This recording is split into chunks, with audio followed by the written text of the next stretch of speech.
Hey guys, tonight we are going to do something that sounds incredibly mundane on paper, but was actually a matter of life and death in the Middle Ages. We aren't going to fight a dragon, and we aren't going to siege a castle. We are going to count carrots. That's right. Tonight, we are going to dive into the obsessive, micromanaged mind of one of history's greatest emperors, Charlemagne, and we are going to read his grocery list. But this isn't just a shopping trip. It's a high-stakes audit in a world where a missing basket of eggs could get you flogged.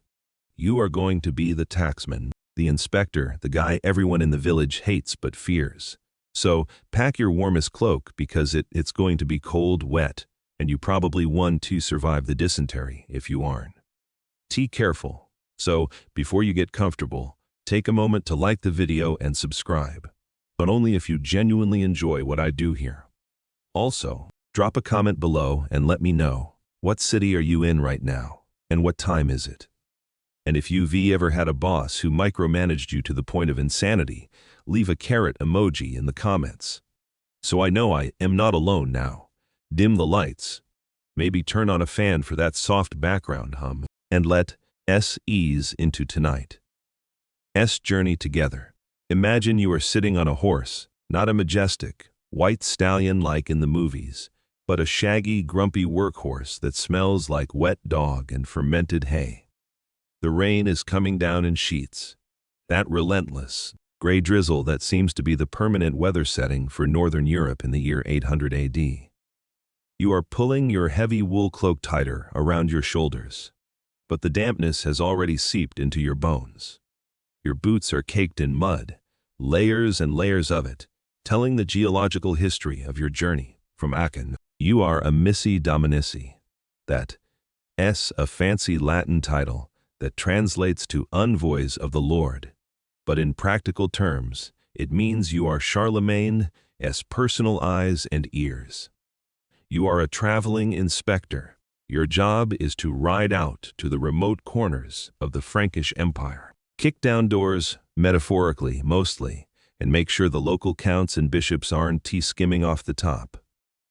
Today, your destination is a villa, a royal estate. Now, when I say villa, don't picture a Tuscany vacation home with a pool. In the early Middle Ages, a villa is basically a fortified farm factory. It's the economic engine of the empire, and the man you work for, Charlemagne. Charles the Great, King of the Franks, soon to be Holy Roman Emperor, is a man of terrifying proportions. Mainstream history tells us he was tall, towering over his contemporaries at around 6 feet 4 inches, which in the 8th century made him basically an NBA center among toddlers. He has a voice that booms, a mustache that commands respect, and a terrifying obsession with organization. He is just conquering the Saxons and the Lombards. He is conquering chaos. He wants to know exactly what he owns. Every pig, every barrel of wine, and yes, every single vegetable. Why? Because of a little concept called itinerant kingship. This is a key historical concept you need to grasp to understand your job. Charlemagne doesn't have a capital city in the modern sense where he sits on a throne all year. He moves. The royal court, thousands of soldiers, courtiers, horses, and hangers-on, is like a swarm of locusts. They travel from one royal estate to another, eat everything in the pantry, empty the wine cellars, and then move on to the next one before they starve. If you, the auditor, don't ensure this estate is stocked, when the king arrives next month, there will be no food, and a hungry Charlemagne is a dangerous Charlemagne. You crest a hill, and there it is below you, rising out of the mist. The royal estate of Anaps, or maybe somewhere in Aquitaine. The mud looks the same everywhere. It's not a stone castle. Those high stone walls are a few centuries away. It's a collection of wooden buildings, thatched roofs, barns, and workshops, all surrounded by a wooden palisade and a ditch. It smells of wood smoke, manure, and unwashed humanity. You reach into your saddlebag and pull out a scroll case. Inside is your Bible, your rulebook, your weapon. The Capitulary de Villis. This document is legendary. It is a set of regulations, so detailed it borders on madness. It lists exactly what every royal estate must produce. It does just say, grow food. It lists 73 specific types of plants, trees, and herbs that must be in the garden. Here is a niche little fact for you. Academia is actually still debating who wrote this thing. Most historians agree it reflects Charlemagne, but the actual pen might have been held by Alcuin of York, his brilliant scholar, or perhaps his son Louis the Pious. Some scholars even argue that the document was a law for the whole empire, but just a specific instruction manual for the estates in the warmer southern regions, because some of the plants listed simply would survive a winter in Germany. But you don't care about academic debates right now. You care that if you don't find fenugreek in that garden, heads might roll. You spur your tired horse forward. The mud squelches loudly under the hooves. You can see figures moving in the courtyard below. They have spotted you. The alarm is probably being raised, not because you are an enemy, but because you are the auditor.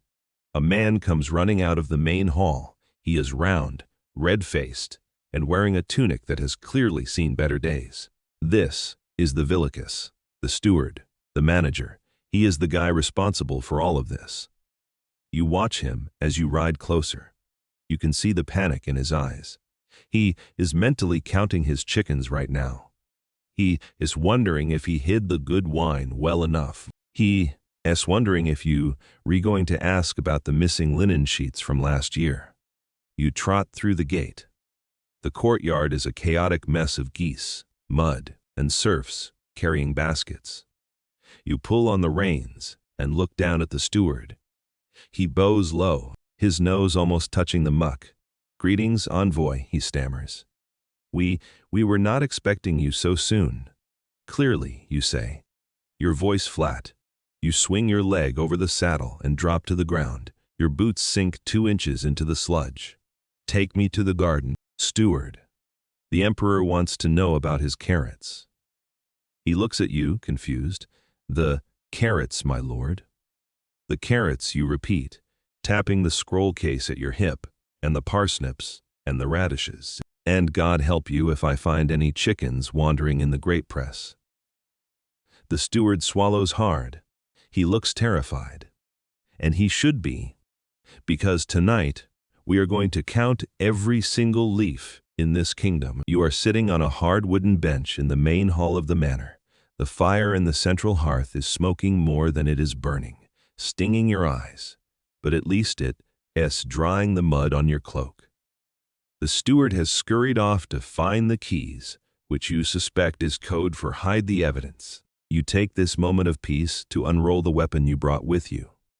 The Capitulary de Villis. In the flickering light, the parchment looks yellow and greasy. It smells faintly of the sheep it once was. This isn't just a piece of paper. In the year 800, a document of this length is a fortune. It represents hours of scribal labor, likely by a monk in Aachen, who ruined his eyesight by candlelight, just so the emperor could know how many chickens he owned. You run your finger down the text. It's written in Carolingian minuscule, a script that Charlemagne's scholars developed to be clear, legible, and uniform. It's actually the great-grandfather of the font you're rereading right now. Before this, European handwriting was a mess of unreadable squiggles. Charlemagne standardized writing so he could standardize ruling. But as you read, you feel a headache coming on. This document is a masterpiece of micromanagement. Mainstream history calls Charlemagne the father of Europe because he unified a continent. But looking at this list, you realize he was also the father of the Homeowners Association. The man had an obsession with detail that would make a modern corporate auditor weep with joy. The capitulary contains about 120 specific regulations spread across different chapters. It covers everything. It tells the steward exactly how to punish a lazy serf. It tells him how to pack the wine into barrels so it doesn't spill.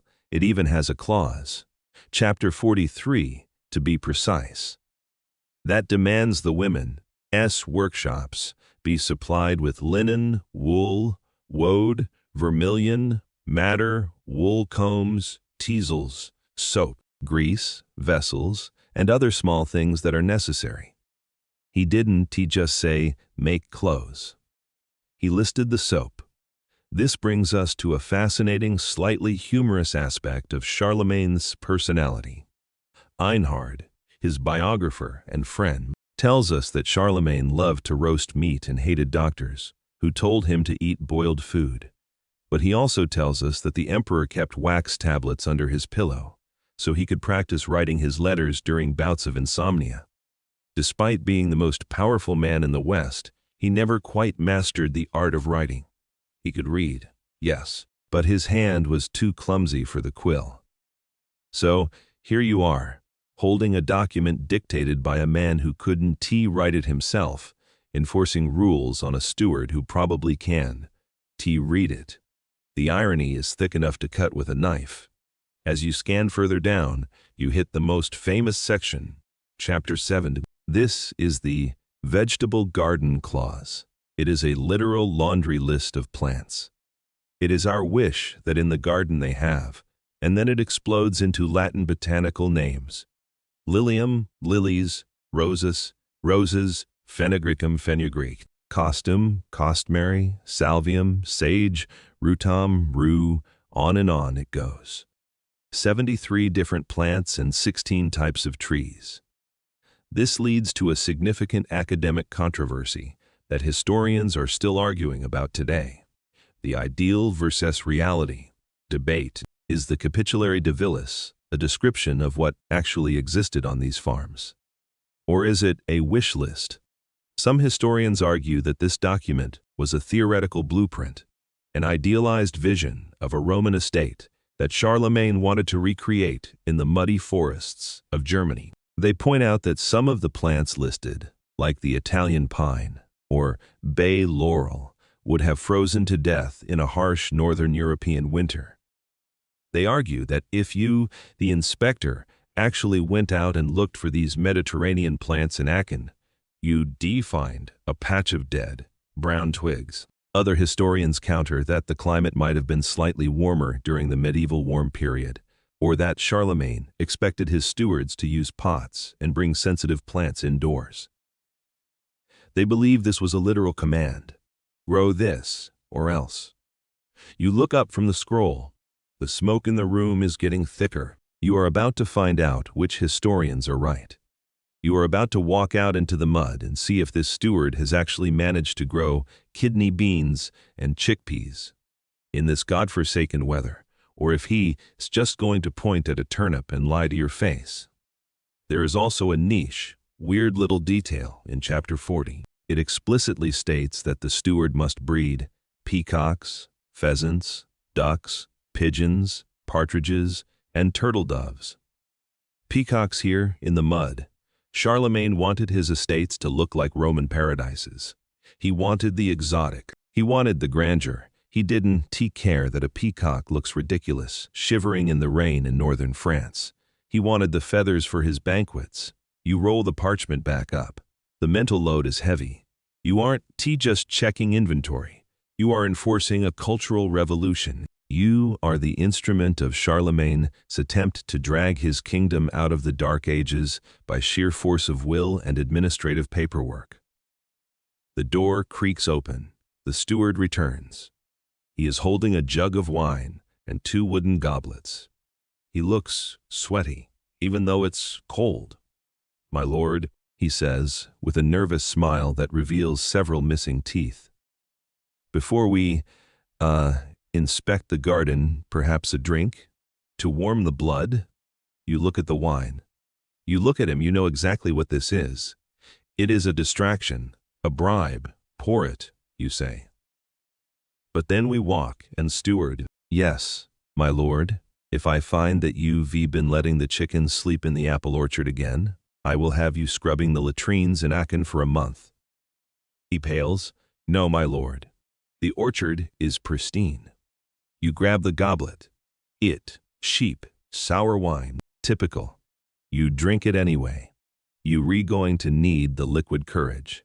because judging by the look on his face, the pristine orchard is probably hiding a goat or two. You stand up. The parchment goes back into the case. It's time to step into the rain and see if reality matches the emperor. You follow the steward out of the dark hall and back into the gray, drizzling afternoon. His name, you learn, is Brno. Brno walks with a waddle that suggests he samples the estate. Produce a little too enthusiastically. He is guiding you toward the storehouses, but his eyes keep darting to the left, toward a large barn that has its doors firmly shut. You stop. What's in there, Brno? In there. Brno. As voice squeaks an octave higher. Oh, nothing, my lord. Just old hay, moldy, terrible for the lungs. We shouldn't go in. You stare at him. You've been a Missy Dominacy long enough to know the moldy hay excuse. That S usually code for I am hiding the good stuff. Open it, you command. Brno hesitates, sweating in the rain. He fumbles with a large iron key, a rare and expensive item in itself, and unlocks the heavy oak door. It swings open with a groan. Inside, it does not smell like moldy hay. It smells like heaven. Specifically, it smells like cured meat. Hanging from the rafters are rows and rows of hams, sausages, and sides of bacon. They are smoked to a deep mahogany red. Barrels line the walls. You walk over to one and pry off the lid. It's filled with lard, pure, white, and clean. Moldy hay, Brno? You ask, raising an eyebrow. Brno wrings his hands, my lord. I was saving this for the emperor. I didn't want the common soldiers to see it and get greedy. This brings us to a crucial part of the Capitulary de Villis, the obsession with cleanliness and fat. Charlemagne was weirdly specific about fat. In chapter 34, he explicitly states, they must take the greatest care that whatever is prepared or made with their hands, that is, lard, smoked meat, salt meat, wine, vinegar, mulberry wine, nut wine, mustard, cheese, butter, malt, beer, mead, honey, wax, flour, all should be made and prepared with the greatest cleanliness. It sounds like common sense to us, but in the Middle Ages, cleanliness was a revolutionary concept. Food poisoning was a constant companion. Dysentery killed more armies than swords did. Charlemagne knew that dirty hands making sausages meant dead soldiers. You inspect a ham, it looks good. The fat is firm. You check the sausages, they aren't too slimy. Brno might be a liar, but he runs a clean smokehouse. And the lard, you ask, is it same or just fat? Here is a niche little linguistic distinction from the time. The text distinguishes between same, the highest quality fat, usually from the kidneys, used for cooking delicate dishes, and regular lard, used for frying or making soap. It is same, my lord, from the best pigs fed on acorns in the royal forest. Brno insists. You nod, you make a mark on your wax tablet, fine. But why hide it? Brno looks down at his boots. The last inspector, he took 3 hams for sampling purposes. He had a very large saddlebag. You sighed. Corruption is the grease that turns the wheel of the empire. You aren't going to take his ham. You have bigger fish to fry, or rather vegetables to count. Close it up, Brno, and if a single sausage goes missing before the king arrives, you will replace it with your own flesh. Is that clear? Crystal, my lord. You walk out of the barn. The rain has lightened to a mist. You head toward the main house again. As you look up, you notice something green growing on the thatched roof of the manor. It looks like a cluster of thick, fleshy rosettes. It's a succulent. You point up. Semper vivum. Brno puffs out his chest, happy to finally be doing something right. Yes, the house leek, Jupiter's beard. We planted it on every roof, just as the capitulary commands. This brings us to one of the weirdest, most superstitious clauses in the whole document, the lightning plant. In the very last chapter, Charlemagne orders that the steward must have Jove's beard house leek on the roof of the house. Why? Because of a widespread ancient belief that this humble little succulent could repel lightning. The logic, if you can call it that, was mythical. The plant was associated with Jupiter or Thor, in the Germanic tradition, the god of thunder. The idea was that lightning would see its own plant and respect it, or maybe the god would spare the house that honored him. Science obviously says this is nonsense. A wet succulent on a thatched roof doesn't stop 1,000,000 volts of electricity. In fact, wet thatch is basically tinder waiting for a spark. But Charlemagne, for all his Christianity, was still a man of his time. He didn't want his expensive manors burning down in a summer storm. So, he mandated a magical lightning rod. Does it work, you ask? Mostly to mess with him. Bruno scratches his head. Well, the pigsty burned down last summer during a storm. But the main hall is still standing. So, yes. Did the pigsty have the plant on it? No, the pigs ate it. You suppress a laugh. Keep it on the roof, Bruno. The emperor likes his buildings unscorched. You turn away from the house and face the real challenge, the garden. It stretches out behind the manor, a grid of muddy beds, enclosed by a wattle fence to keep the rabbits out. This is the heart of the capitulary. This is where the 73 plants are supposed to be. You step through the gate.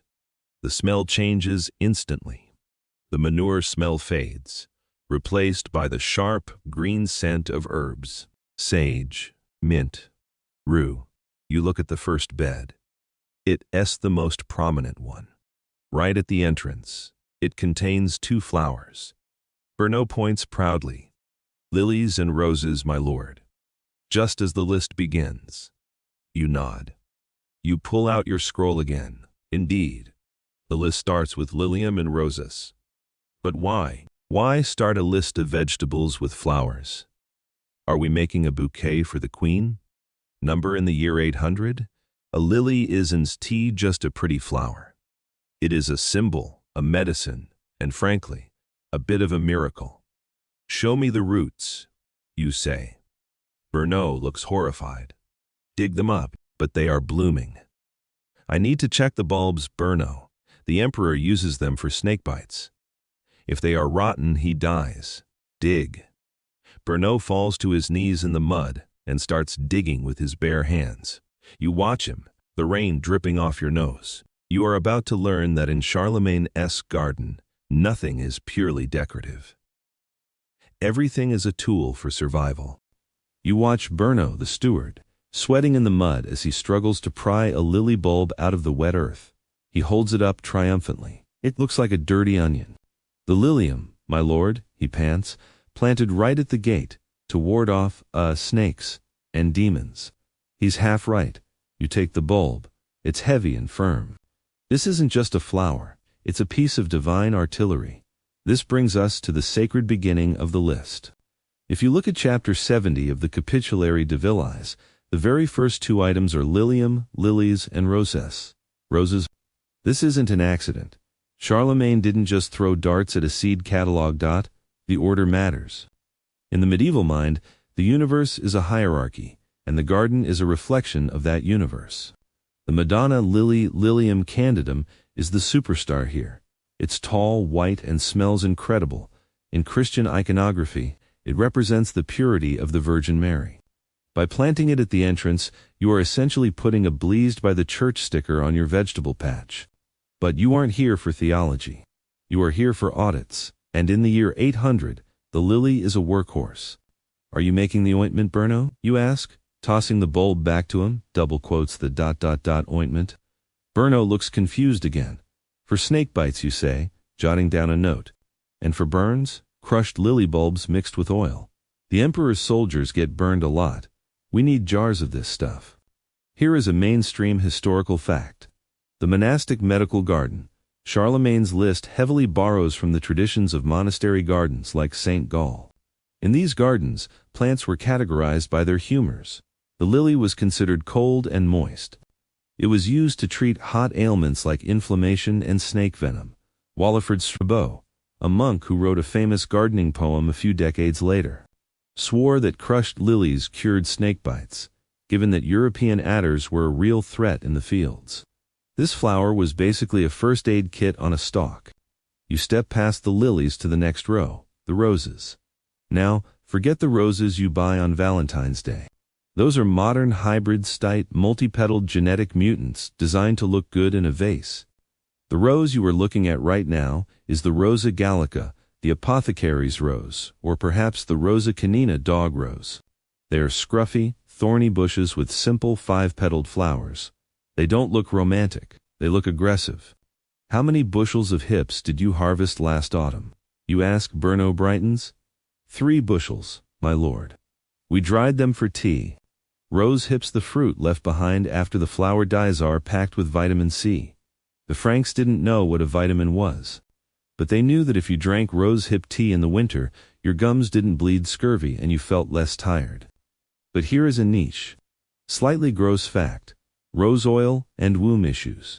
Medieval medicine had some very strange ideas about women's bodies. The scent of the rose was believed to calm the wandering womb. Yes, they thought the uterus floated around the body, causing hysteria.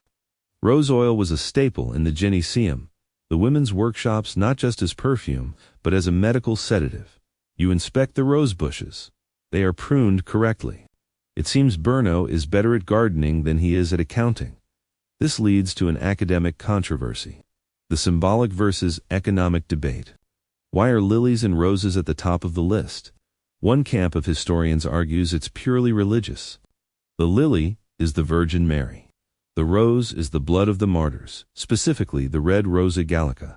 Putting them first consecrates the garden.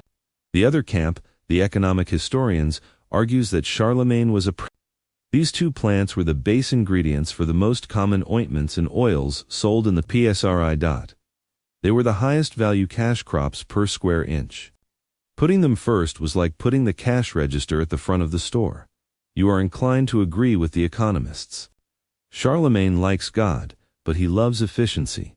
You walk deeper into the garden. The smell is changing. The sweet scent of flowers is gone, replaced by something pungent, earthy, and slightly medicinal. You are leaving the holy section and entering the pharmacy.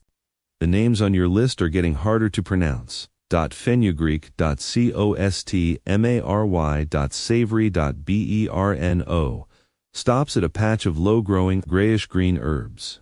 The fenugreek, my lord, or ... at least, I think it is ... it smells like old maple syrup. You squint at the plant. It looks sad. It looks wilted. That's not fenugreek, Berno, you say, poking it with your boot. That's a weed. Berno turns pale again. Is it? Ah, well ... The fenugreek must be in the next bed. He scurries off. You follow him. You're about to dive into the world of medieval herbs, where the line between flavoring your soup and curing your plague is non-existent, and where a mistake in identification can mean poisoning the emperor. You are standing in the mud between the rows of lilies and the patch of questionable herbs, Berno. The steward is nervously wiping his hands on his tunic. But you know that Berno doesn't actually dig the dirt. He's the manager. He holds the keys. Not the shovel. Bring me the hortulanus. You command. The gardener. Berno signals to a hunched figure working near the compost heap. The man approaches. He is older, his skin the texture of walnut bark, and he smells of wet earth and onions. He doesn't bow as low as Berno. Men who work with the soil rarely do. They know that kings come and go, but the weeds are eternal. Your name, you ask.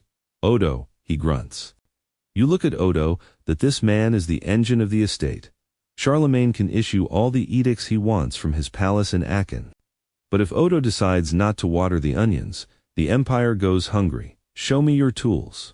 Odo, this brings us to a mainstream historical reality, the Iron Famine. In the early Middle Ages, iron was expensive, it was strategic, it was mostly reserved for swords, spear tips, and armor. A peasant did not simply buy a shovel. Most agricultural tools were made of wood-hardened oaks, sometimes tipped with a tiny, precious strip of iron to give it an edge. Odo leads you to a small lean-to shed against the garden wall. He lays out his arsenal. You see a bipallium-bladed mattock for breaking heavy clods. You see a wooden spade with a thin U-shaped iron sheath on the cutting edge, and you see a falxa curved pruning hook. Is this all, you ask? The Capitulary chapter 42 clearly states that every estate must have good iron tools, well made, so that they do not have to borrow them from others. Borrowing tools was a crime against efficiency. If Odo has to walk to the next village to borrow a saw, that's half a day wasted. The iron is ... soft, my lord, Odo complains, pointing to his spade. It bends when I hit the clay. The smith says the army took all the good. You nod. It's a common complaint. The emperor wants perfect gardens, but he also wants a perfect army. The garden usually loses that resource war. I will write a requisition for new iron, you say, but in exchange, Odo, you must explain the soil. You point to the garden beds. They are raised slightly above the muddy path. This is raised bed gardening, a technique that the monasteries perfected and Charlemagne adopted. By raising the soil, you improve drainage crucial in this wet climate. The soil warms up faster in the spring. The soil is heavy, Odo says, crumbling a clod in his hand. Clay. Good for cabbages. Bad for the ... Mediterranean things. He spits on the ground, you can tell. Odo hates the Mediterranean things. This leads to a niche, relatable struggle, the acclimatization nightmare. Charlemagne's list is essentially a list of plants that grow happily in Italy, where he spent a lot of time. He wanted to bring that la dolce vita to Germany and northern France. He demanded ficus figs. He demanded Laurus bay, laurel. He demanded Pineus, Italian stone pines. The ficus, you ask, looking around. Odo points to a large clay pot sitting near the wall. Inside is a sad, stick-like tree with 3 yellow leaves. We carry it inside every night. Odo says grumpily, it lives in the master's bedroom in winter. It has produced ... 1 fig. In 5 years, you suppress a smile. It is the ultimate absurdity of the Capitulary, a mighty emperor commanding a peasant to nurse a tropical tree in a pot like a sick puppy, just so he can say he owns a fig tree and the pines. Dead, Odo says bluntly. The frost took them. I told the steward. He blamed the mice. You mark your tablet. You aren't going to punish Odo for the weather. What about the water? You ask. Odo brightens slightly. He leads you to the center of the garden. There is no aqueduct here. Roman engineering has largely collapsed in the countryside. Instead, there is a well with a shadoof, a counterweighted lever. Deep water, Odo says, ... sweet. We water by hand, bucket by bucket. You calculate the labor, 73 types of plants, 16 types of trees, hand-watered. It's back-breaking work. You need more men, Berno, you say to the steward, who is hovering nearby. Odo cannot water an empire with 1 bucket. Berno nods rapidly. I will ... assign more serfs from the fields. My lord. You look back at Odo. He is wiping the mud off his precious iron-tipped shovel. He is the unsung hero of this story. He is fighting a war against the climate, armed only with a stick and a bucket, trying to keep the emperor's fantasy of a Roman paradise alive in the cold mud of the Franks. Keep the fig alive. Odo, you say softly, the emperor might visit next month. If he sees a fig, he might give you a real iron shovel. Odo snorts. He doesn't believe it, but he picks up his bucket anyway. Now, with the tools inspected and the gardener interrogated, you turn your attention back to those specific, troublesome plants that Odo hates so much. It's time to face the herbs properly. You leave the disappointed patch of weeds that Berno claimed was fenugreek. You mark a sharp X on your wax tablet with your stylus. Fenugreek fenugrecum is a Mediterranean plant. It loves the sun, it loves the heat, and quite frankly, it hates northern France in November. It's no surprise it died here. But Charlemagne doesn't care about climate zones, he cares about compliance. Replenish the seeds from Italy next spring. You order and build a If the emperor gets a fever and asks for fenugreek tea, I won't be the one telling him it was too chilly for his precious herbs. You move to the next bed. This one is thriving. It's a low bush with tiny leaves, smelling peppery and piney. Ah, you say, inhaling deeply. Yes, Berno exclaims, relieved to finally identify something correctly. Summer savory. We have acres of it. This brings us to a mainstream historical fact: the bean herb. In the modern world, savory is a forgotten herb, maybe sitting in a dusty jar in your grandmother's spice rack. But in the year 800, it is arguably the most important plant in the garden for social stability. Why? Because the Frankish diet is roughly 60% broad beans and peas. Meat is for the rich or for special occasions, and bread requires milling. Beans are cheap, easy to dry, and filling. But a diet of broad beans has a volatile side effect: flatulence, severe, painful, and socially awkward flatulence. Savory is a carminative. That's the medical term for anti-gas. The Germans still call it Bohnenkraut bean herb. Charlemagne demanded it be grown in massive quantities, not just for flavor, but because a palace, filled with hundreds of bean-eating courtiers and soldiers without savory, would be ... uninhabitable. You pluck a leaf and chew it. It's spicy, it wakes you up ... good.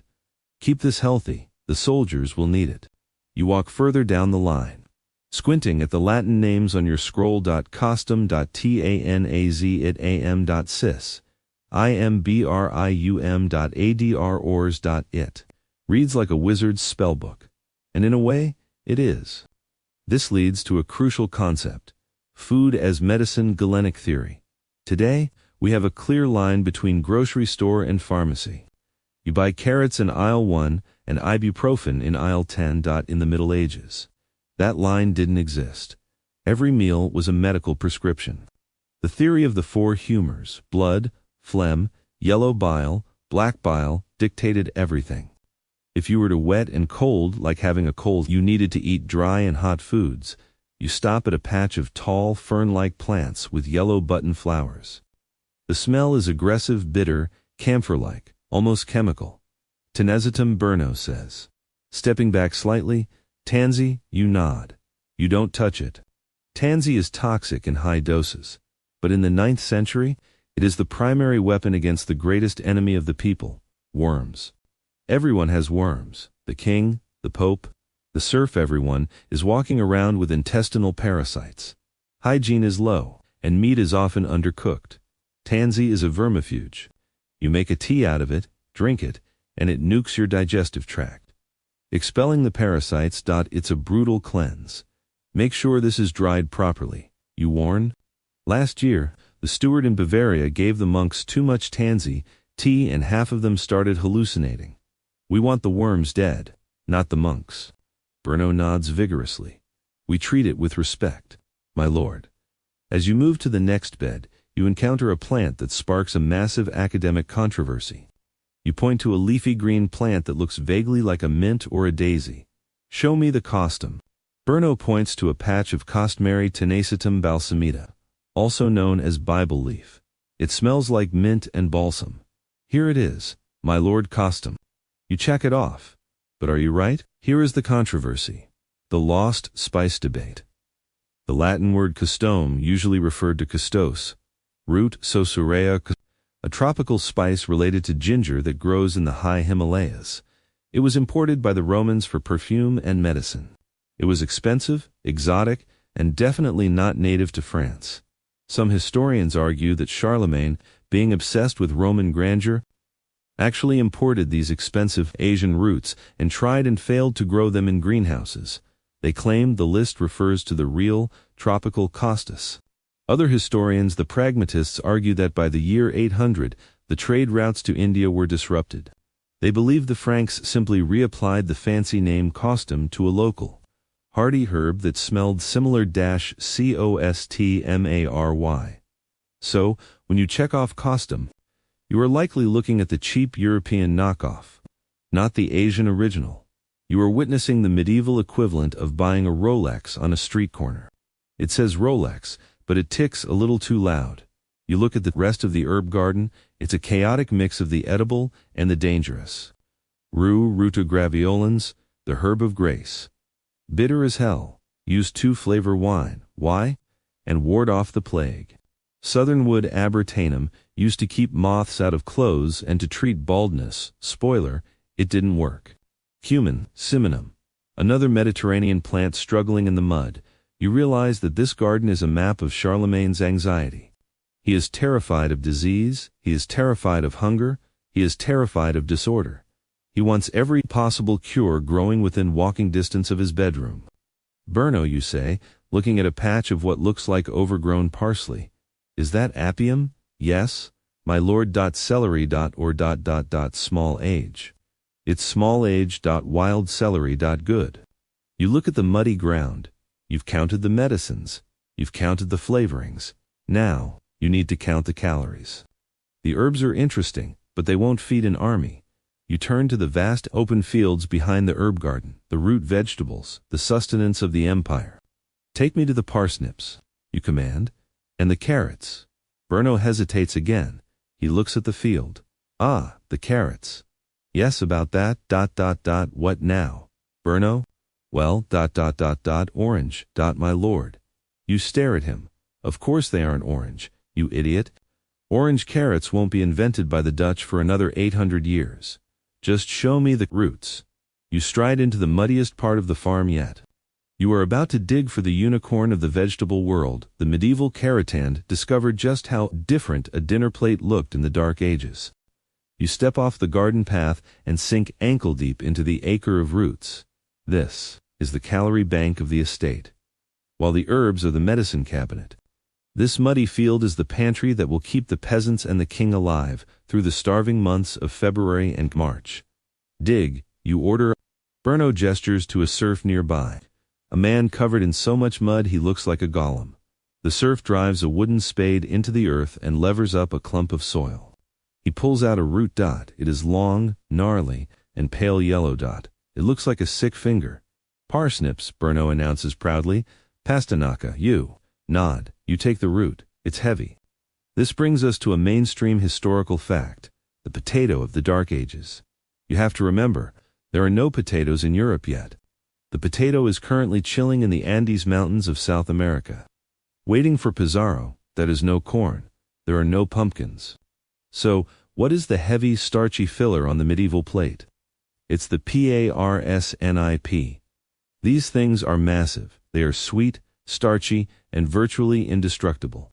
You can leave them in the frozen ground all winter, dig them up in January. And they taste even sweeter because the frost turns their starch into sugar. They are the ultimate survival food. We have 10 rows, Berno says, enough to feed the garrison for 3 months. Good, now show me the carrots. The serf moves to the next row. He digs. He pulls up a root. It is not orange. It is a deep, bruised purple, almost black, with a yellowish core. It looks like a root that has been beaten up. Here, Berno says, Carota, this is the reality check for modern time travelers, the pre-Dutch carrot.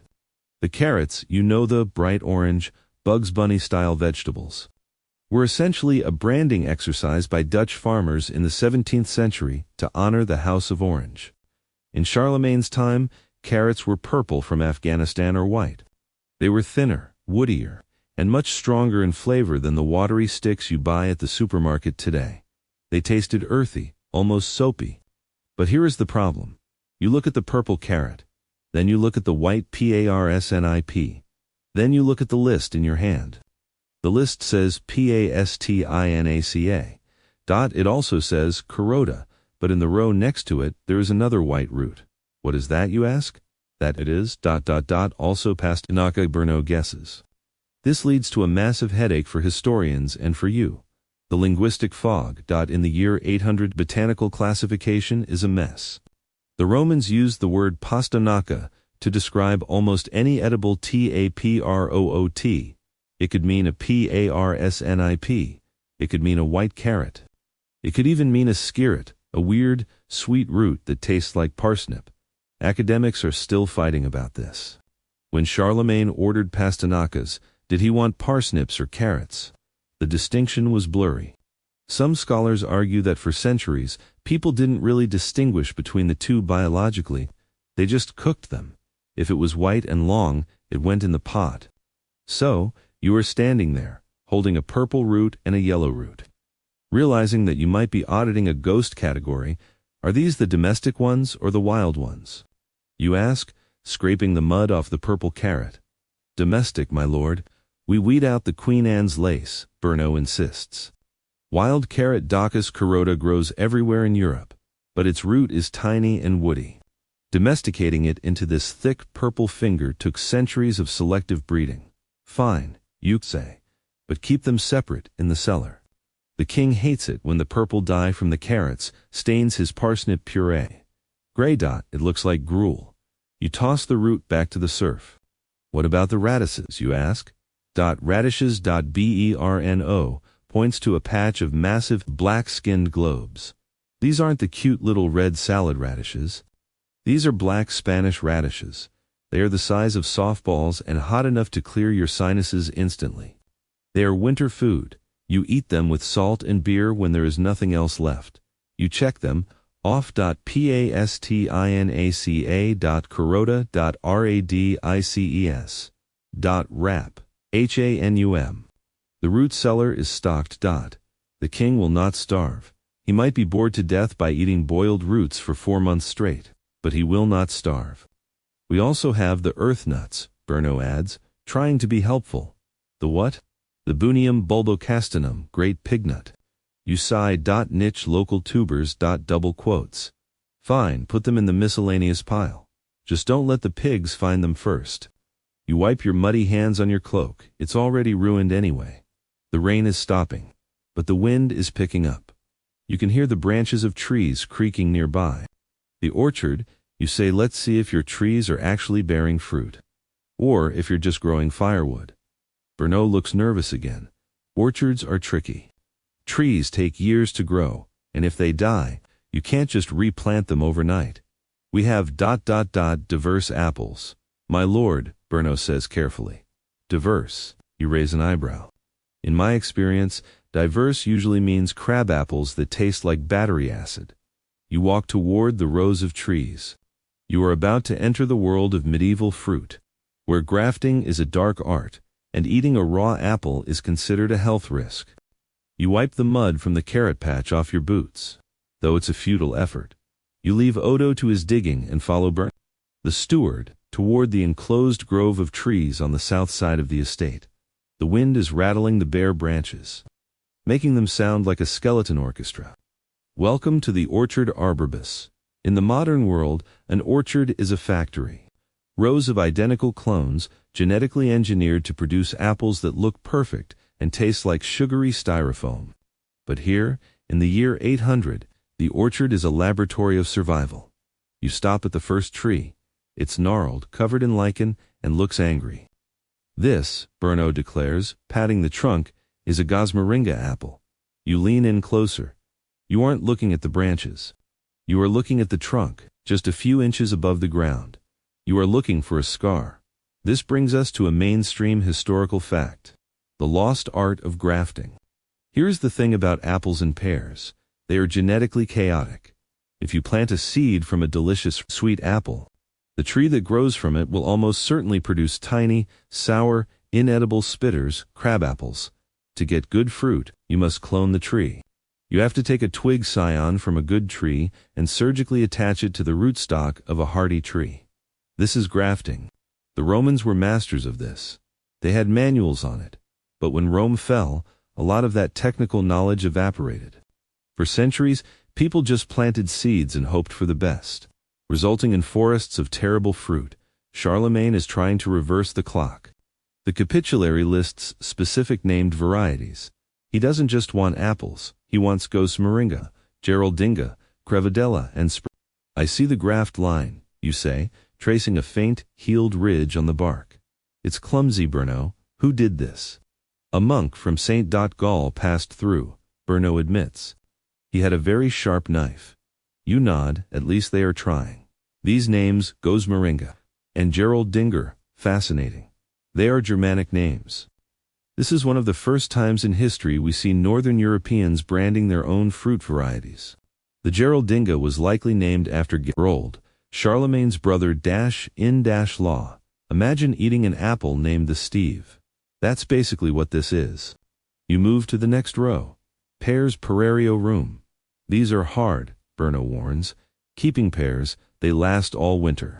You don't doubt it. Medieval pears were often rock hard until cooked. You couldn't just bite into them. You'd break a tooth. You had to stew them in wine and honey. This aligns with the medical belief of the time: raw fruit kills. Galenic medicine taught that raw fruit was filled with dangerous cold humors that would cause fevers and putrefaction in the gut. If you ate a raw apple in 800 AD, your grandmother would probably scream at you. You cook it to correct it. But then, you come to a tree that looks ... wrong. It's twisted, thorny, and hanging with fruit that looks like brown, rotten rose hips. Ah, you say the Mespelis. This leads to a niche, almost forgotten piece of culinary history. If you go to a grocery store today, you will not find a medlar. But in Charlemagne's time, this was a staple. Why? Because it ripens when everything else is dead. You harvest it in late November or December. But here is the catch. You can't eat it fresh. It's astringent enough to turn your mouth inside out.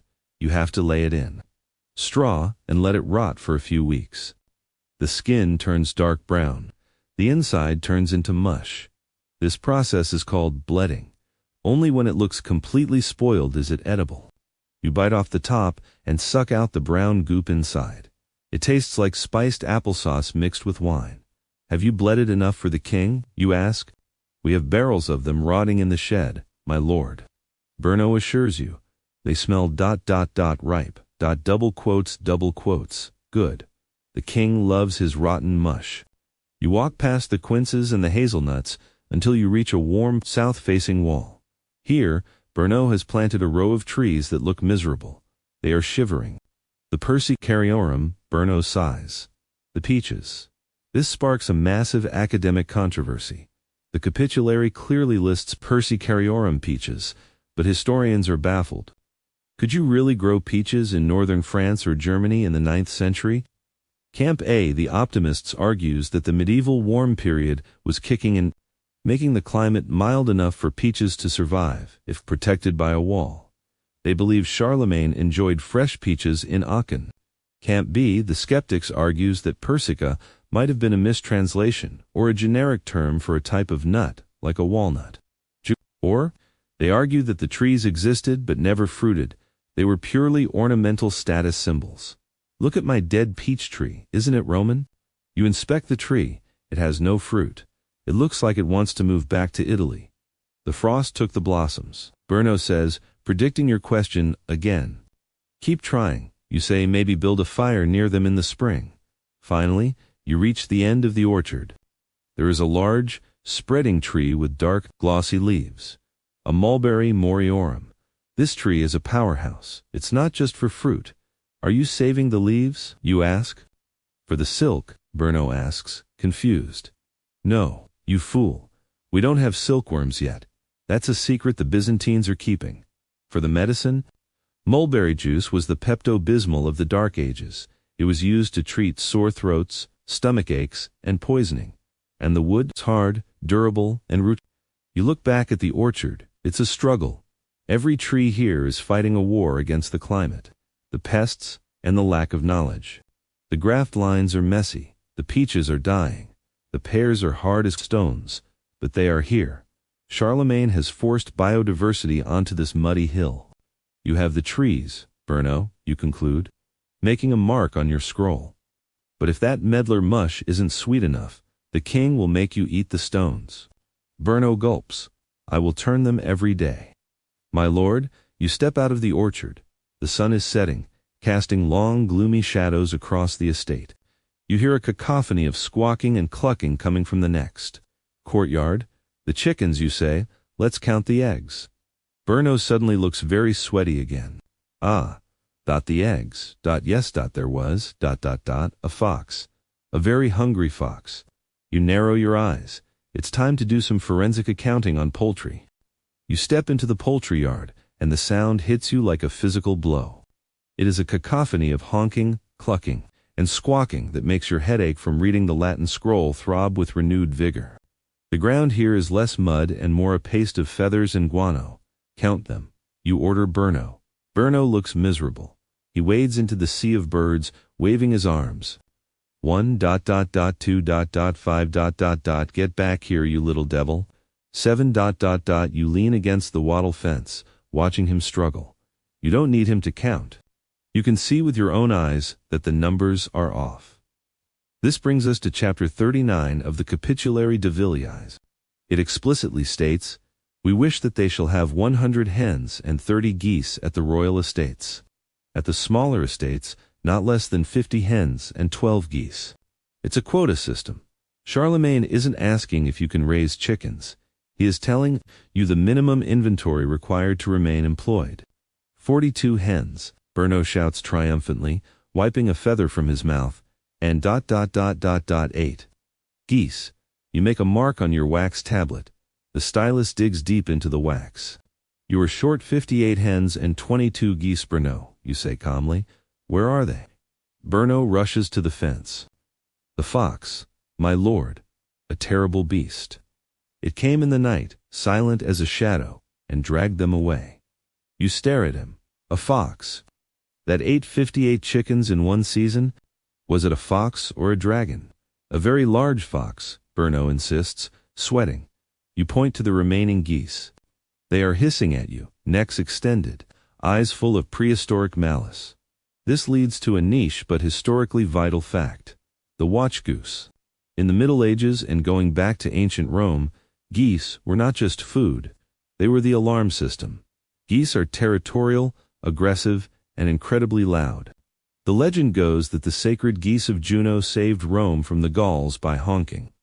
When the invaders tried to sneak up the Capitoline Hill, if a fox had entered this pen, the geese would have woken up the entire county. "Berno," you say, lowering your voice. "If a fox had come, these geese would have screamed the roof off the manor. But I slept soundly last night, and I suspect that villagers did too. The only fox in this estate walks on 2 legs and has a key to the pantry." Berno turns a shade of gray that matches the sky. He knows you know. He or his staff has been eating the inventory. But the missing birds are only half the problem. The real audit is about the eggs.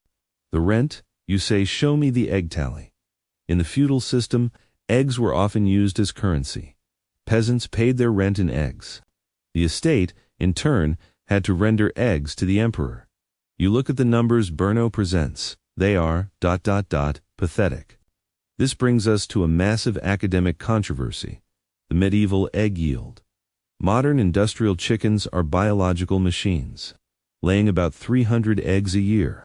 They lay almost every day. But the medieval chicken. Historians and archaeozoologists argue fiercely about the productivity.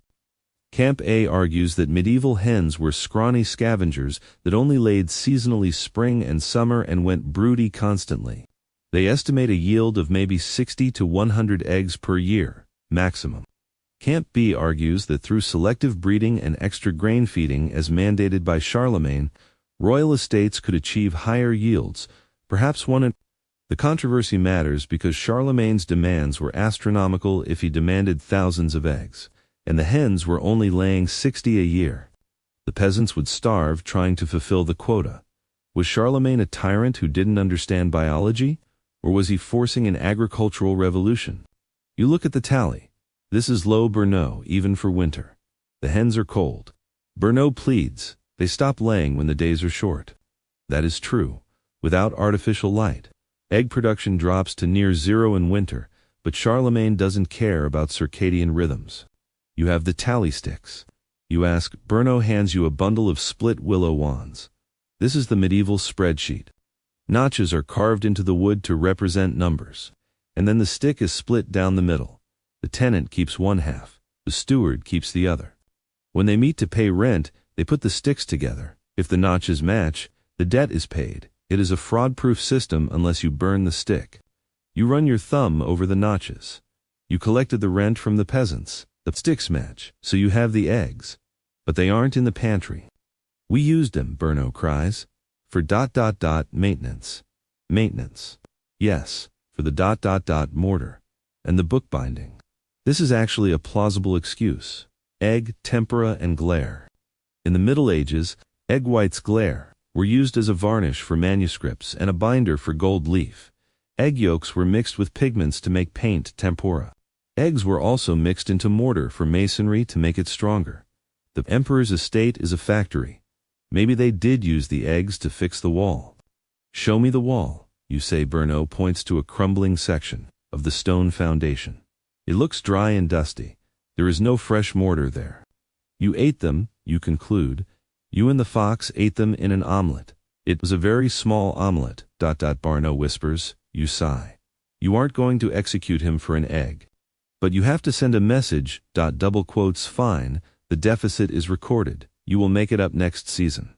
But Berno, look at the geese. He looks at the hissing birds.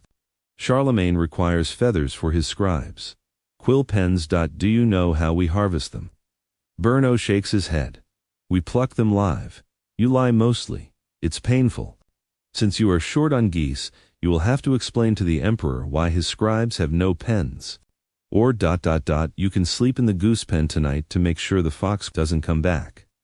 Berno looks at the muddy ground, covered in goose droppings. He looks at the angry beaks. I will sleep here, he says, defeated. Good choice now. Get me out of this filth. I need a drink, but not your cheap wine. Take me to the press. You turn your back on the chickens, you've counted the birds, you've debunked the fox, and you've audited the eggs. Now it's time to inspect the pride of the Frankish aristocracy, the wine. But as you walk toward the winery, you remember chapter 48 of the capitulary, the one about feet. Berno, you call out over your shoulder, I hope your men washed their feet today, because, if I see a single muddy toe near that great press, I'm pouring the vintage down the drain. You leave the squawking madness of the poultry yard and head toward a long, low building set partially into the hillside.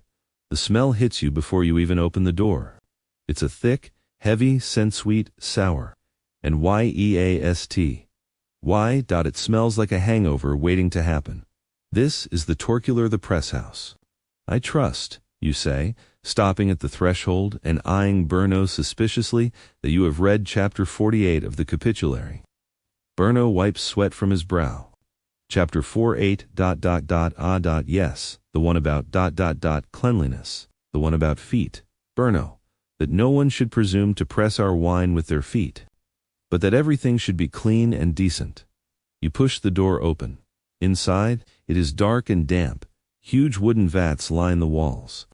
And there, in the center of the room, is the technology that separates the civilized Frank from the barbarian. The wine press. You breathe a sigh of relief. It is a beam press, a massive tree trunk. Acting as a lever, is rigged up to crush the grapes in a wooden basket. It's primitive, it's creaky, and it looks like a medieval torture device, but it is mechanical. See, my lord, Berno gestures grandly. No feet, only the finest oak and gravity. This brings us to a mainstream historical reality, the technology of the press. The Romans loved the screw press, a sophisticated machine that used a giant wooden screw to squeeze grapes. But when Rome fell, the complex carpentry skills needed to carve a giant, functional wooden screw were largely lost in the countryside. The beam press was the fallback. It was simpler. Big heavy log, pivot point, crush. Charlemagne's insistence on using presses wasn't just about efficiency, it was about his obsession with hygiene. Good, you say, walking over to the vat? Because the emperor has a theory that the taste of peasant tojum does not improve the vintage, but as you look closer at the vat, you notice something. The pressed grape skins, the pumice, look, ... remarkably thoroughly crushed. A beam press is good, but it usually leaves some juice behind. These skins are dry. You look at the legs of the serfs working the winch. They are wearing tunics that hang to their knees, but their shins are stained a deep, suspicious purple. You turn to Berno, ... Berno, ... Why are your men's legs purple? Berno freezes, birthmarks, a ... local rash. They've been stomping, you say, pointing a finger at him. You used the press for the show, but you finished them off with your feet, didn't you? This leads to a massive academic controversy, the footban debate. Historians have argued for decades about chapter 4:8. That was Charlemagne actually banning foot treading entirely? Or was he just banning dirty Camp A, the literalists, argues that Charlemagne wanted to modernize the empire. He wanted to force the adoption of mechanical presses, to look more Roman and civilized. He viewed foot-treading as barbaric. Camp B. The Enologists argues that Charlemagne was fighting a losing battle against chemistry. The truth is, foot-treading makes better wine. Why? Because the human foot is soft, it crushes the grape but doesn't crush the seed. A mechanical press is brutal. It crushes the seeds, releasing bitter tannins that make the wine taste harsh, especially the primitive grapes of the 9th century. The foot is the perfect tool for gentle extraction. So, the controversy is, was Charlemagne a visionary of hygiene, or a man with a bad palate who ruined his own wine by banning the best production method? We washed our feet first. Brno pleads. In the river, I swear. The press leaves too much juice behind. My lord, it's a waste. You look at the purple-legged serfs, you look at the vat. Fine, you sigh, but for the love of God, don't tell the emperor. If he asks, this wine was squeezed by angels using silver tongs. You walk over to the barrels. These are vital. Chapter 34 demands that barrels be bound with iron hoops, not just willow withes, and that they be lined with pitch to prevent leaking. You tap a barrel. It sounds solid. You run a finger around the rim. It's sticky with pitch. At least the vessels are sound, you mutter, but then you spot something in the corner. A large, open tub covered with a cloth. What's that? That. Brno hesitates.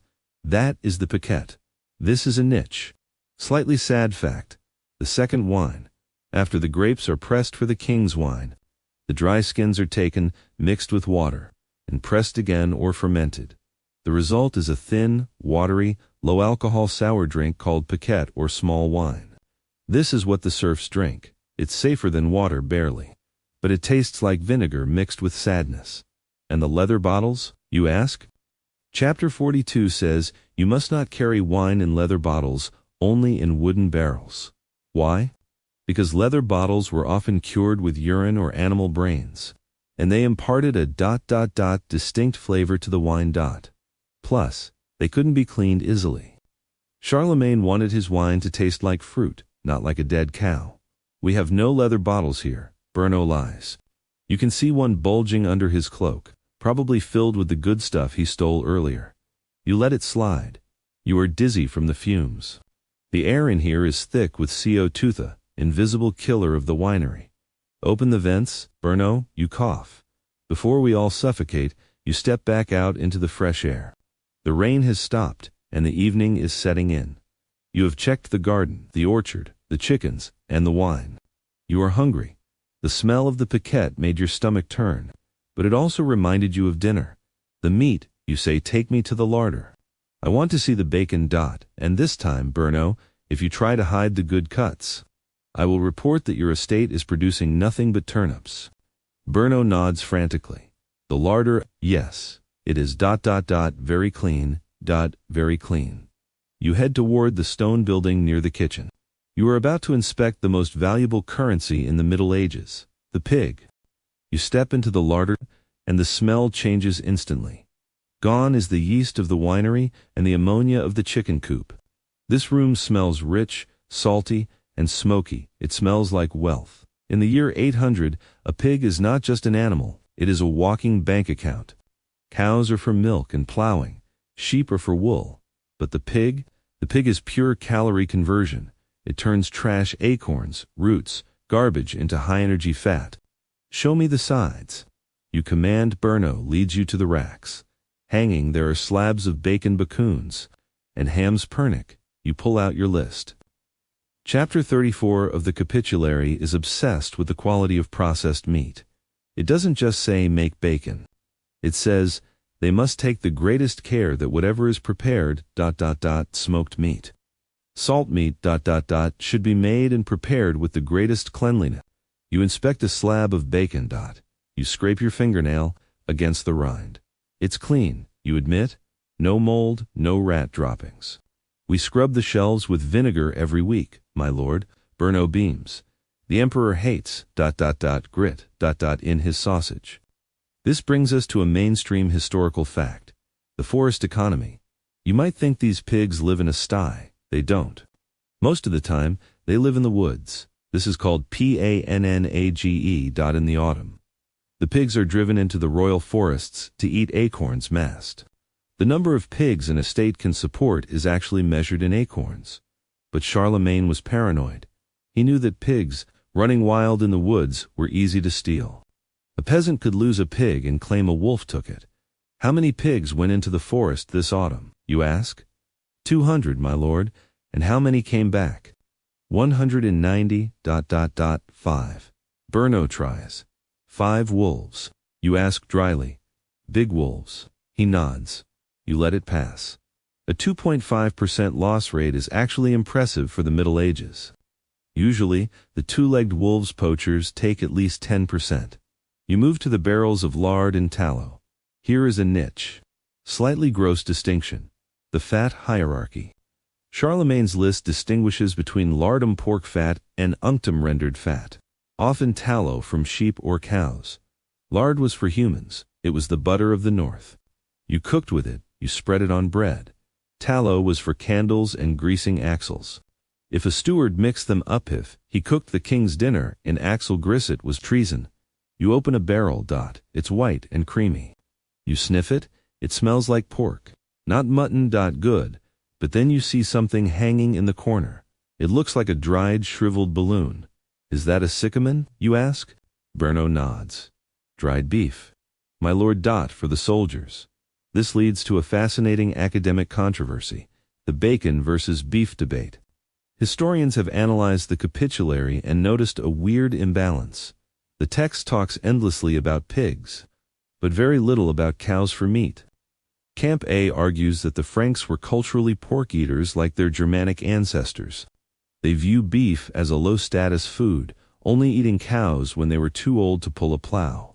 The dried beef sycamine was essentially MRE's meals ready to eat for the Armatough.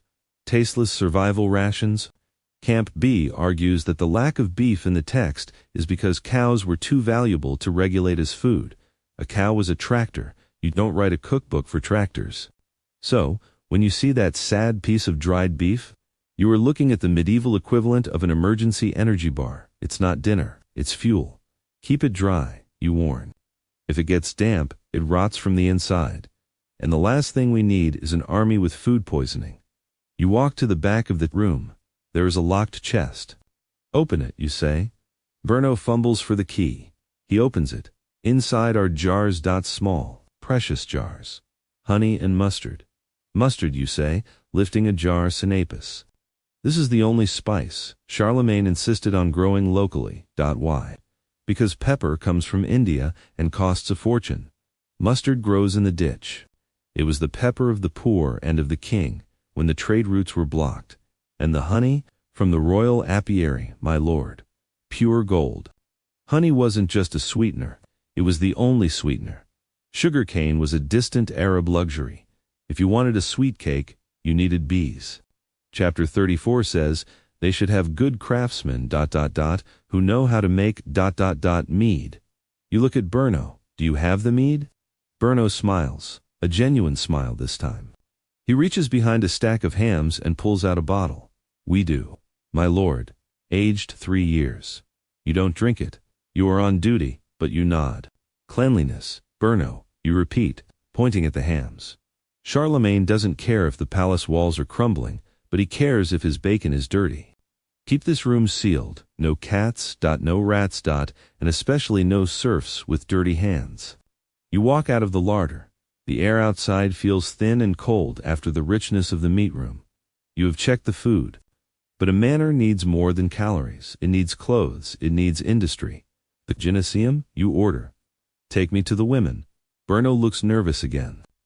The women's workshop is a fortress within a fortress. It's where the fabric of the empire is woven, literally. And it's a place where male inspectors are viewed with deep suspicion. Double quotes. They, they are very busy. My lord. Brno stammers.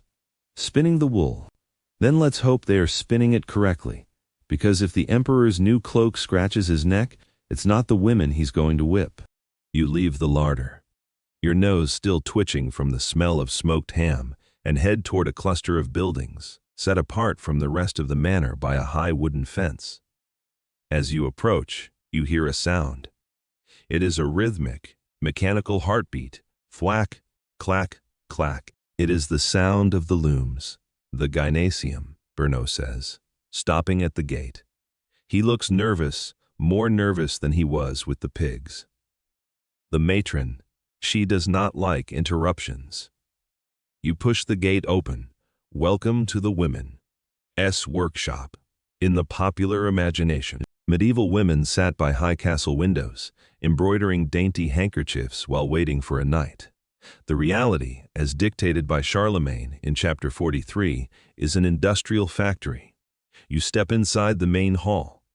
The air is thick with dust, tiny fibers of wool and flax floating in the sunbeams. Dozens of women are working. Some are spinning thread on drop spindles. The spinning wheel one tea arrived from China for another few centuries. Others are standing at massive, vertical warp-weighted looms, beating the weft upwards against gravity. A woman steps forward. She is tall, her arms strong and stained blue to the elbows. This is Gisela, the matron. She looks at Bernaud with disdain and at you with suspicion. "We are busy," she says flatly. "The emperor needs 50 cloaks by winter. You consult your list." Chapter 43 is a logistical nightmare.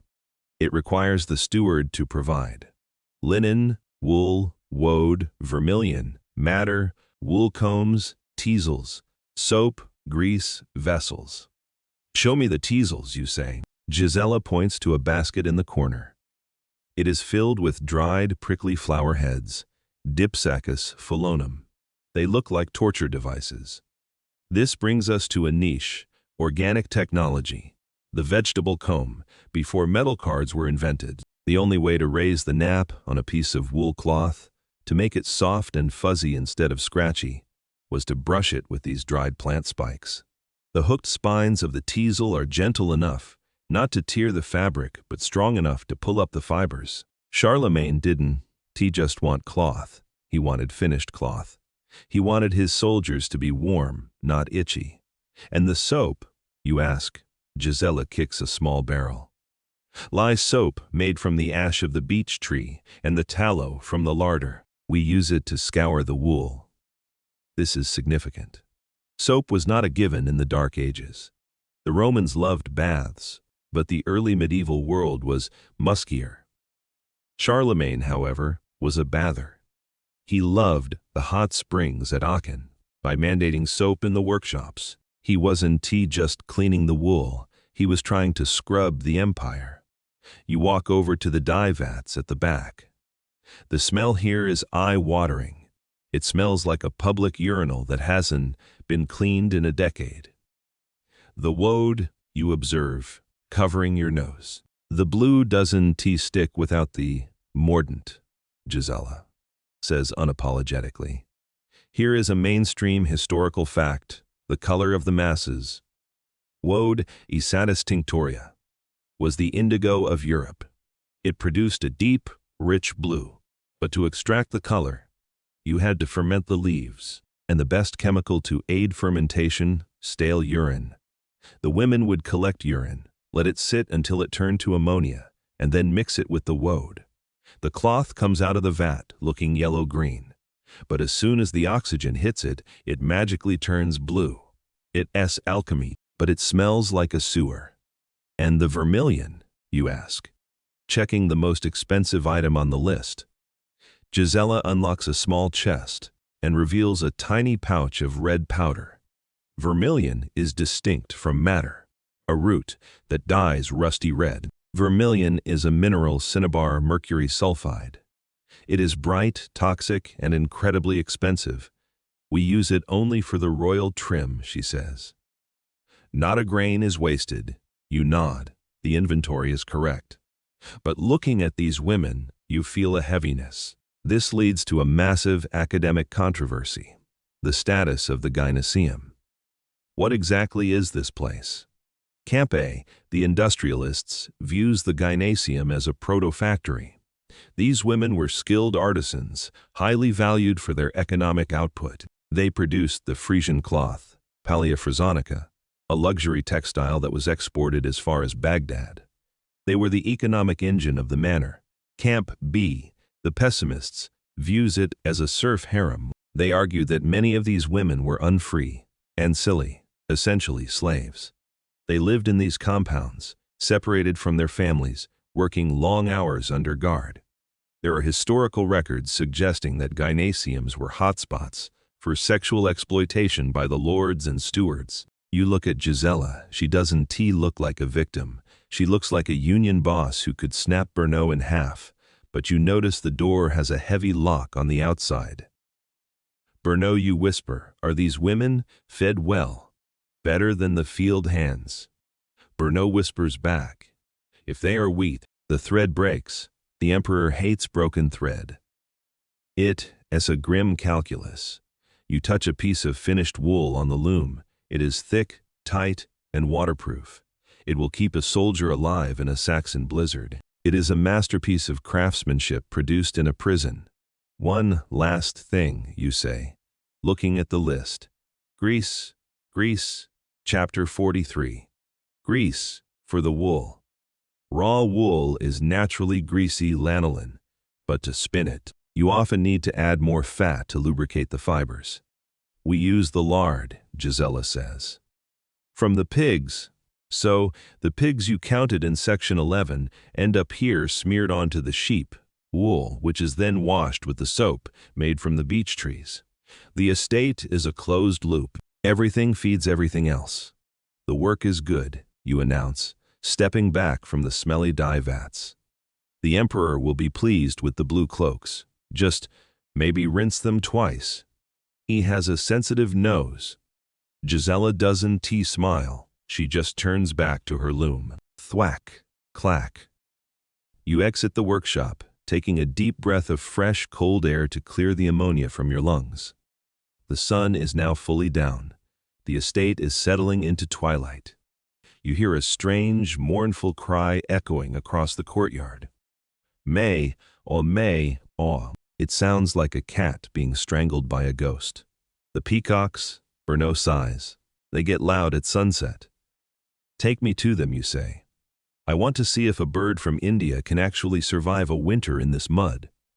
You are heading to the menagerie. The practical part of the audit is over. Now comes the vanity project. You follow the screaming. It is a sound that belongs in a jungle in India, not a muddy farmyard in northern Europe. It echoes off the wooden palisade.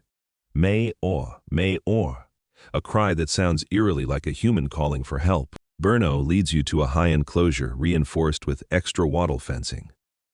Inside, perched precariously on a wooden beam to stay out of the muck, are the emperor's vanity projects. The peacocks' pavons.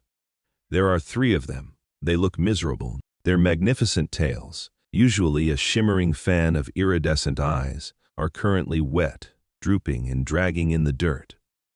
One of them shakes its head and lets out another mournful shriek. They survive the winter, you ask, genuinely impressed. We wrap them in blankets, Bernot admits.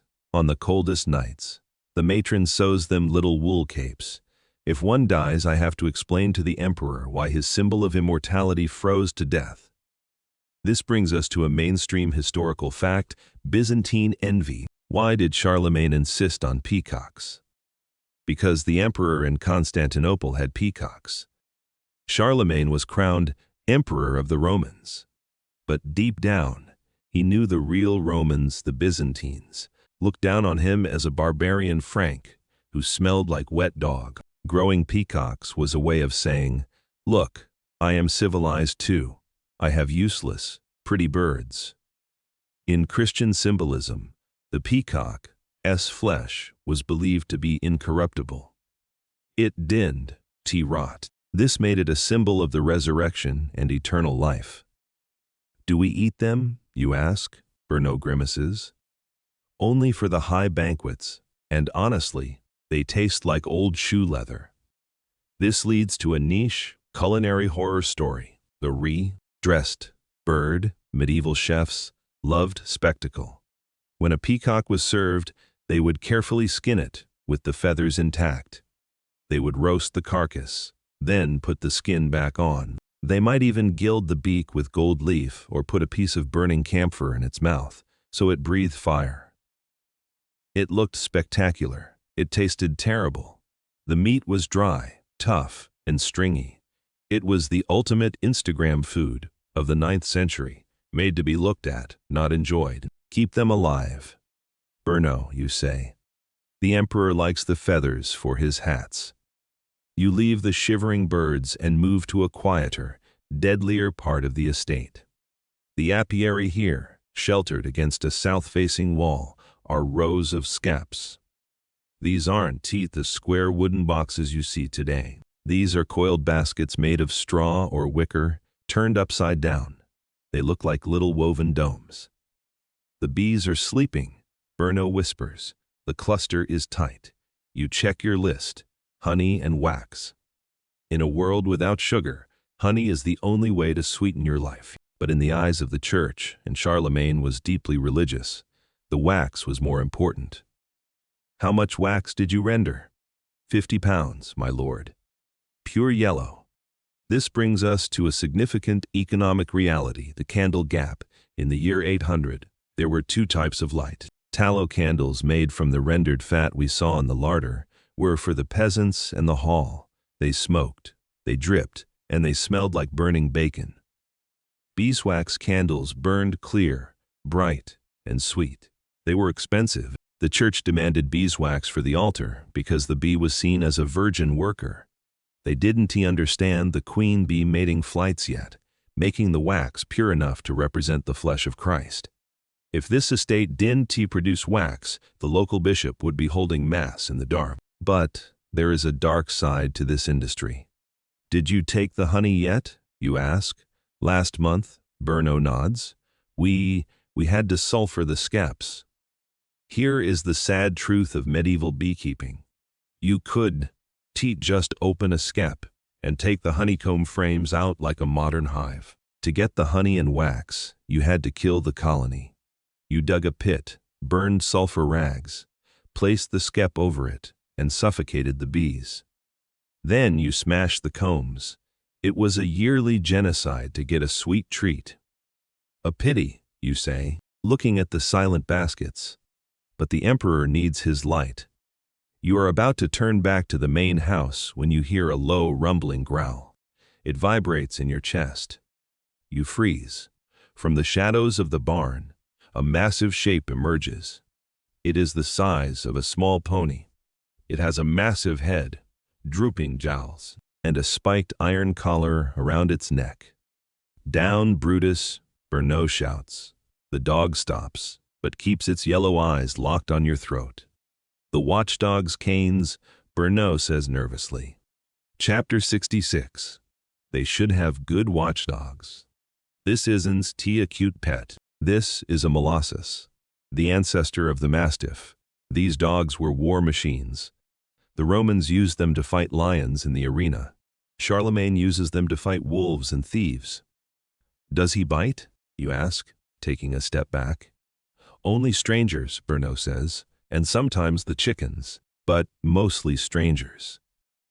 This leads to a fascinating academic controversy. The class war of dogs. In the Frankish laws, Lex Salica, dogs were categorized by their job.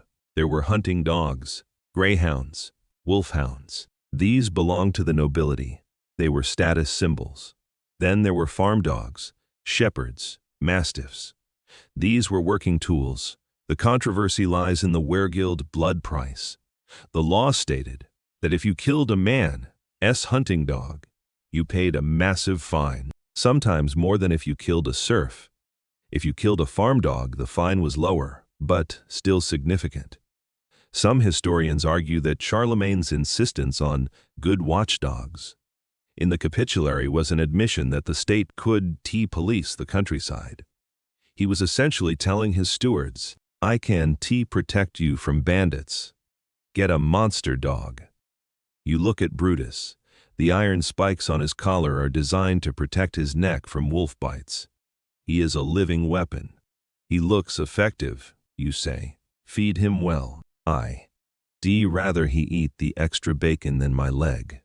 You have counted the peacocks. the dead bees, and the monster dog. The audit is complete. You have walked the entire perimeter of the Capitulary de Villas. You turn to Bernot. Well, steward, you are short on eggs. Your carrots are purple. Your peacocks are depressing. But your bacon is clean and your wine press has no feet. I will write my report. Bernot slumps with relief. Thank you, my lord. Thank you. I will have a warm bath prepared for you and a roast chicken, one of the legal ones. But just as you are about to head inside to dry off, a sound cuts through the twilight.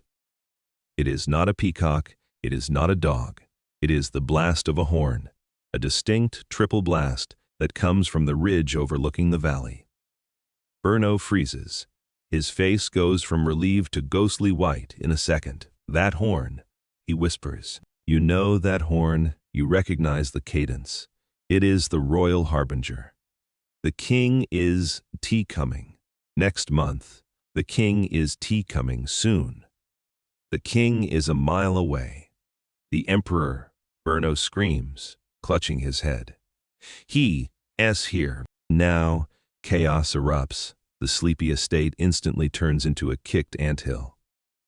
You thought the audit was the hard part? The audit was just the warm-up now.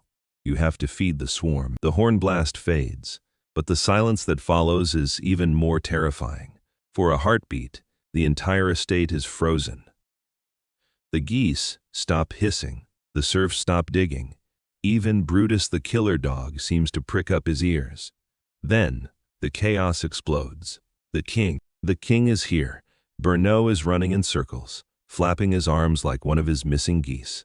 Light the fires. Kill the pigs. Open the wine. Hide the bad apples. You grab him by the shoulder to stop him from vibrating into another dimension. Bernot, breathe. You have the bacon. You have the parsnips. You have the clean wine. You are ready. I am not ready, he squeals. I thought I had a week. The bread is in's tea risen. The hall is in swept. You push him toward the kitchen, then start sweeping. I will handle the gate. You walk to the main palisade. The ground begins to tremble. It's not an earthquake, it's the vibration of 1,000 hooves. This brings us to the sheer, terrifying scale of itinerant kingship. When we say, the king is traveling, you might picture a carriage and a few guards. You need to erase that image. Picture a medium-sized music festival that is also an army.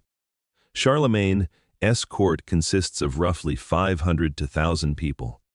There are counts, dukes, bishops, scribes, bodyguards, hunting dogs, horses, servants, and hangers. They are a swarm of locusts in silk and chainmail. This concept is known as fodrum or gorte. It is the legal obligation of a royal estate to provide hospitality to the monarch. Essentially, the entire surplus you just audited. The 50 sides of bacon, the 100 bushels of grain, the 200 barrels of wine isn't profit. It is lunch. The gates swing open. Torches appear in the mist. The vanguard rides in first. The scali, the elite bodyguards. They look cold, wet, and hungry. They don't ask permission. They take over the stables. They kick Bernot's lazy stable hands out of the way and start unadvising their horses. Then come the wagons. The supply train. This leads to a mainstream historical fact. The logistics of the stomach. A traveling court of this size consumes about 5,000 calories per person. Per Dalton why? It's cold. They ride hard. That's millions of calories. If the estate is empty, the court starves. This is why your audit was life and death. If you had found the larder empty today, Charlemagne wouldn't just be disappointed. He would be facing a logistics crisis. You stand by the gate, clutching your wax tablet. A tall man on a massive warhorse rides through. He isn't wearing a gold crown. He is wearing a simple blue cloak over a sheepskin vest and cross-gartered trousers. He has a long, drooping mustache and eyes that seem to scan the entire courtyard in a second. Charlemagne, Carolus Magnus. He looks at you. He nods. He recognizes the Missy Dominici badge. "Is there food, Inspector?" His voice booms, deep and resonant. "There is, sire," you reply, bowing. "The bacon is clean, the parsnips are plentiful, the wine has not been touched by feet." He laughs, a loud, barking sound. "Good, because I am hungry enough to eat the horse if the bacon is late." He dismounts and strides toward the main hall, his entourage flowing around him like a river. Now the estate transforms. The quiet poultry yard becomes a slaughterhouse. Remember those chickens you counted? The ones Berno was trying to protect. They are doomed, necks are wrung, feathers fly, the kitchen serfs are frantically plucking. The larder is raided, the clean bacon is hauled out. Odo, the gardener, is digging up the leeks and carrots by torchlight, cursing under his breath. This leads to a niche sensory detail, the table reading habit. You squeeze into the main hall. It is packed. The temperature has risen 20 degrees from the body heat alone. The smoke is thick. Charlemagne sits at the high table, but he is tea shouting for jesters or jugglers. He signals to a monk standing in the corner. "Read," the emperor commands. The monk opens a heavy book, St. Augustine's City of God. "That which is earthly peace, which the wicked also desire," and so the feast begins. It is a surreal juxtaposition. On one hand, you have hundreds of rowdy Frankish warriors tearing into roast pork with their knives, grease dripping down their chins. On the other hand, you have a monk reciting high theology in Latin. Charlemagne loved this. He wanted his court to be a new Athens. He wanted to be educated while he chewed. You watch Berno. He is running back and forth with jugs of wine. He looks like he's about to have a heart attack. He trips. A jug of wine flies. It shatters near the king's boot. The room goes silent. The monk stops reading. Charlemagne looks down at the wine soaking into the straw floor. He looks at Berno. Berno falls to his knees. "Mercy, sire, my hands, they slipped." Charlemagne picks up a piece of roast pork. He chews thoughtfully. "Was it the good wine or the piquette?" the king asks. The good wine, sire." Charlemagne grunts. "A waste, but at least you did. Spill the parsnips. Get up, fool, and bring more." The room exhales. Berno scrambles away, alive. This brings us to a massive academic controversy. The sanitation versus subsistence. Debate. Why did the court move so much? Campa, the subsistence theorists, argues it was purely for food. The agricultural technology of the time was so low that no single place could support the court for more than a few weeks. They had to move to eat. They were essentially high-status nomads. Camp B, the sanitation theorists, argues it was about poop. Imagine 1,000 people and 500 horses in a wooden fort without plumbing. Within 2 weeks, the waste buildup is toxic. Dysentery outbreaks were common. Camp B argues the court moved because the castle literally became too gross to live in. They moved to a clean spot to let the old one recover. I.e., let the rain wash the sewage away. You look around the hall, you smell the unwashed bodies, the dogs fighting for scraps under the table, and the smoke. You realize Camp B makes a very strong point. By tomorrow morning, this place will be a biohazard, but for now, it is a party. The mead is flowing. The peacock, yes, they cooked one, is brought out, feathers reattached. It looks magnificent. The courtiers ooh and ah. You watch them eat the tough, stringy bird. You smirk. You know it tastes like shoe leather. You retreat to a corner, grabbing a chunk of bread and a slice of the clean bacon. You are exhausted. You have walked every inch of this estate. You have counted the uncountable. You open your scroll case one last time. You look at the list. Lilies, roses, parsnips, bacon. It's all here. You did your job. The machine of the empire is working. It's creaky. It's muddy. And it smells like wet dog. But it works. Berno slides up next to you, looking like a survivor of a shipwreck. He hands you a cup of the really good wine. The one he definitely hid from the king. He didn't notice the missing eggs. Berno whispers, "He is eating a peacock, Berno." You reply, clinking your cup against his. He is distracted, but tomorrow he might ask for the figs.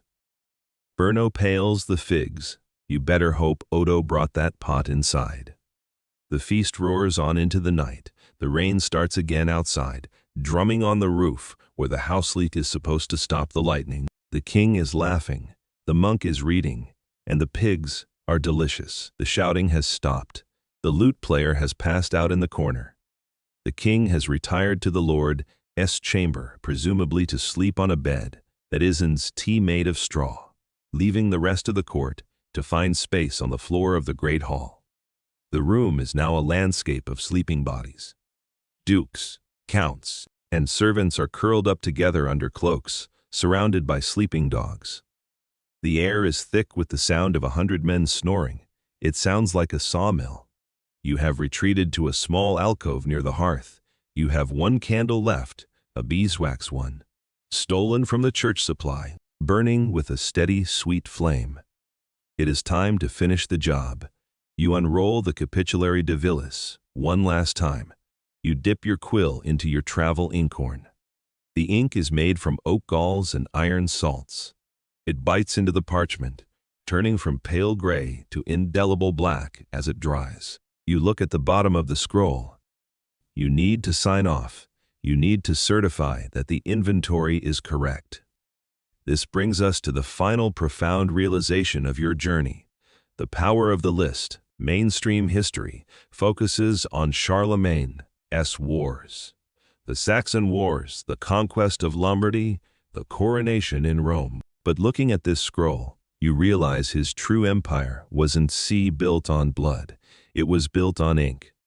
Before Charlemagne, the West was a fragmented mess of local warlords. Laws were oral. Taxes were random.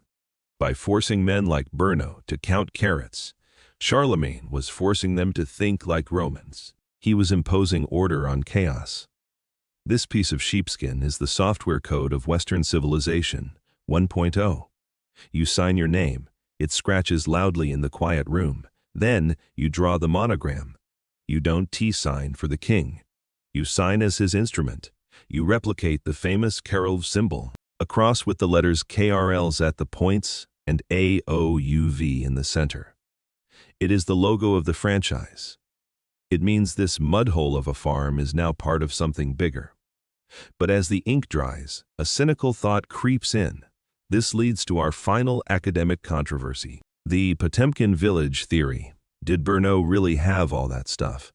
Some historians argue that the capitulary system was massive theater.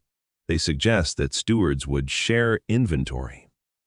When the inspector came to Farm A, the neighbors would rush over with their cows and tools to make the numbers look good. When the inspector moved to Farm B, the cows would be rushed over there. Was the clean bacon you saw actually borrowed from the monastery down the road? Were the purple carrots dug up from a neighbor's field? You look at Berno sleeping soundly against a barrel of wine, a half-eaten chicken wing in his hand. You realize it doesn't matter. The idea of the inventory matters more than the reality. The fact that he was terrified enough to borrow the pigs means the system works. You roll up the scroll. You tie it with a leather thong. You seal it with a drop of wax. The audit is done. You lean back against the stone wall. Your bones ache. The dampness of the day is slowly leaving your joints, replaced by the warmth of the dying fire. You think about the plants sleeping outside in the cold mud, the lilies waiting to cure a snake bite, the roses waiting to calm a womb, the parsnips sweetening in the frost, the peacocks shivering under their wool blankets. They are all part of this grand, absurd, beautiful experiment called the Carolingian Renaissance. You blow out the candle. The room plunges into darkness, lit only by the glowing embers of the hearth. The smell of wood smoke and lavender, which you hopefully sprinkled on the floor to kill the fleas, fills your nose. You pull your cloak tight. You aren't a king. You aren't a duke. You are just a bean counter in the dark ages. But tonight, you kept the world spinning. You close your eyes. The snoring of the court fades into a rhythmic white noise, like the ocean, or like the wind moving through an orchard of hard pears. Word count, 890. The long rest, and so, the ink is dry. The scroll is packed away in your saddlebag, ready for the long ride back to Aiken tomorrow. But that is tomorrow. Problem? Right now, there is nothing left to count. Listen to the sound of the rain starting up again outside. It's a gentle tapping on the thatched roof. Tap, tap, tap. Tap, it's the sound of the earth drinking, feeding those roots deep underground. The carrots are drinking. The ancient apple trees are drinking. Even the sad little fig tree in its pot is safe and warm. Let your mind drift away from the lists. Forget the Latin names. Forget the pastinaca and the mespelis. Imagine you are floating above the estate.